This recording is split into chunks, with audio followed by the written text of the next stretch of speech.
Have you ever had an itch?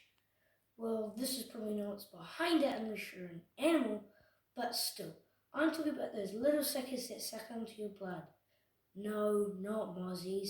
Ticks. Yes, ticks. Yeah, you're probably thinking, gross! Why would I need to know about ticks? Well, my answer is, you probably don't. I think they're interesting, so I'm going to talk about them. Yay! So here we go to either something you'll fall asleep to or be so grossed out that you're leaving the room. So the doors are to your left or to your right, wherever you are.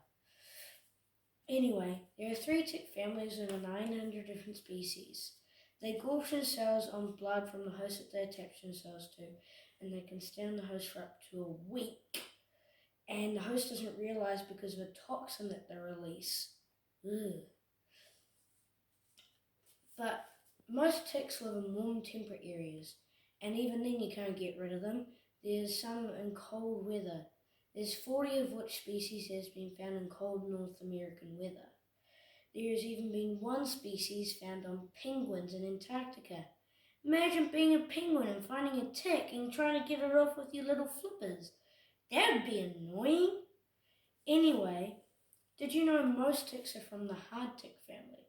Over 700 of which, and they have hard shells on their dorsal side and large feeders you can see from the top, whereas soft ticks are pear-shaped and leathery, and their feeders are too small for them to see from the top, whereas our last family only has one member.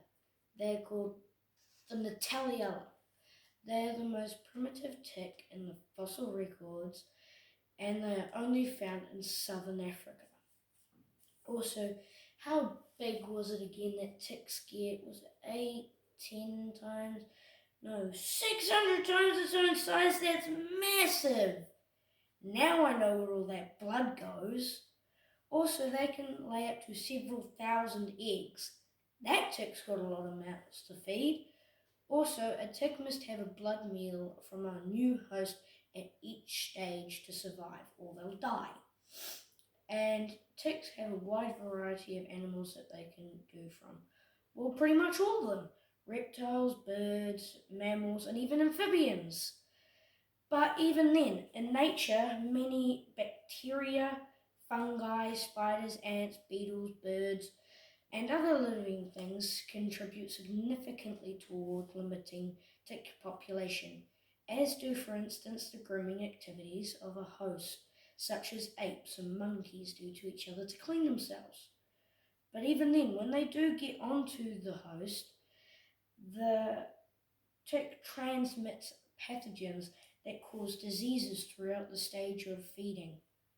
When they do get on, they find a spot and they latch on and cut a hole into the surface of the skin and insert their feeding tube. And like many different species, they secrete a cement-like substance that allows them to stick firmly to their prey. Also, with that, I conclude my speech. Whether it helped you, made you sick, or even made you interested in them, I leave the rest for you to find.